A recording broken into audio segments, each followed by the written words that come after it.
What I really like about Teal Swan Part 2, there's some individuals in life that just really bring a lot of good qualities together and reconcile. Reconcile, I think, is a good word. Integrate, different polarities. I talked a lot about this in Part 1 of what I really like about Teal Swan, but I want to expand specifically in terms of some of her recent content she's been putting out in regard to relationships. She's been talking about containment and basically between men and women, and to kind of paraphrase, not to simplify, but that when men, and she uses the metaphor of like a clamshell, provide like a protective in the positive sense, not in the controlling sense of the word, kind of like environment for the woman in their life, and also women, mothers, sisters, society in general, then Teal says, and I agree, that it allows like a pearl to develop inside. Now, I want to talk about this and why I agree with this, but I also want to flesh it out a little bit more. I think she doesn't really say this, but I think it's almost like a fuller concept, because I think men and women have different kind of power, and I think they nurture each other. Like, I think women, in some sense, you could argue that, their power overall in society is more influential. I mean, just in terms of like, child rearing, they have children, so they give life. Raising children, obviously, dads are involved as well. But a lot of people feel like closer to their mothers, throughout their lives. And, they say even on their deathbeds, people cry out to their mothers a lot. I mean, they probably occasionally cry out to their fathers, but there's just something about the maternal bond that is kind of like unbreakable. And I think just the communication aspects of women, I mean, men can be great communicators also. I've actually felt in my relationships that it's not a contest, but maybe a little bit better communicator at times even than my partners, but I always sought out people that it was more equal, obviously. But, women can be more perceptive. They can have more, extrasensory, spiritual abilities as well, more tuned into that. This is not to say that, like, there's not a lot of crossover between the sexes. I mean, men can be extremely spiritual. Men can be extremely communicative. Men can be extremely perceptive. One thing that Teal said is that, which I agree with, is that it's equal in value, but it's not equal in capabilities, characteristics, whatever you want to call it, because men and women are different.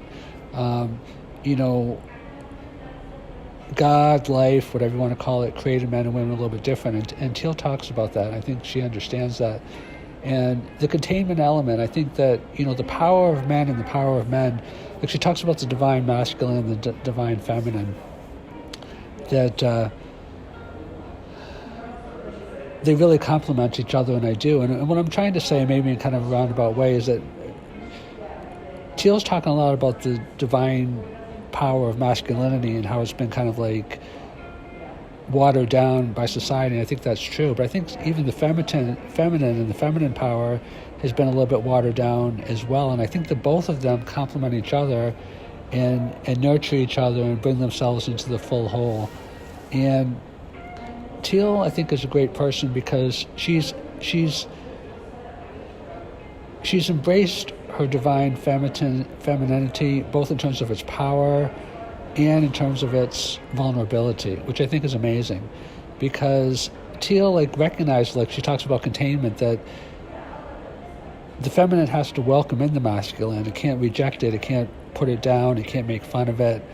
It has to embrace it in order to have a unified whole. But at the same time, Teal is also very capable and whole unto herself. I mean, she's not a deficient person. She's not less than with or without a relationship. And I think that she's the kind of person who creates value wherever she goes. And one way she does that, I think, is through truth-telling. Her and my archetype, I think, is kind of similar. I think we're both gentle old souls, but very